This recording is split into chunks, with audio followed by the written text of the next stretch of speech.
साथी हो। आज चाहिँ मैले काम गर्ने एउटा भिडियो लिएर आइरहेको छु।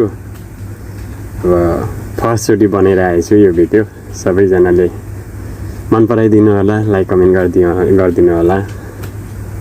र मेरो कम्पनीमा मैले गर्ने काम चाहिँ यो है।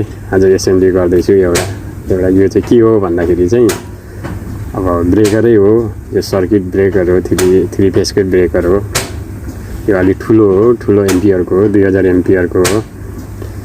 अब त्यही भएर आज चाहिँ टक्कै तपाईँहरूलाई देखाउँदैछु मैले एसेम्बली गर्ने काम यही हो। सरैलाई यो टक्कै अगाडि छ ओसिआर। यो ओसिआर भनेको चाहिँ अब के हो भन्दाखेरि यसले यो ब्रेकरलाई त्यस्तै समस्या कहीँ अब ओभरलोड सर्ट केही भयो भने यसले टक्कै यो ट्रिप गरिदिन्छ, ब्रेकर अफ गरिदिन्छ भनौँ न। अफ गरेपछि सबै सप्लाई कटिन्छ। यो यतापट्टि मोटर हो।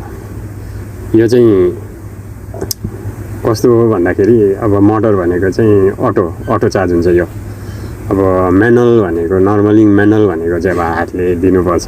त्यो लास्टमा मैले देखाइरहेको छु, हातले हान्नुपर्छ। अब यो मोटर भइसकेपछि चाहिँ यसले अटोमेटिक यो ब्रेकरलाई चाहिँ चार्ज गरिदिन्छ, अन अफ गरिदिन्छ।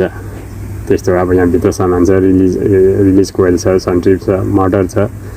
त्यसो यसको काम चाहिँ त्यो हो यो मोटरको चाहिँ।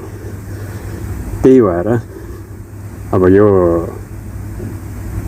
चिन्ने देख्ने थाहा हुने मान्छेले त यो हेर्ने बित्तिकै थाहा भइहाल्छ अब के हो भनेर। अब थाहा नहुने नदेखेको मान्छेले चाहिँ अब यो के हो यो भैँसीको टाउको जस्तो छ भन्ने।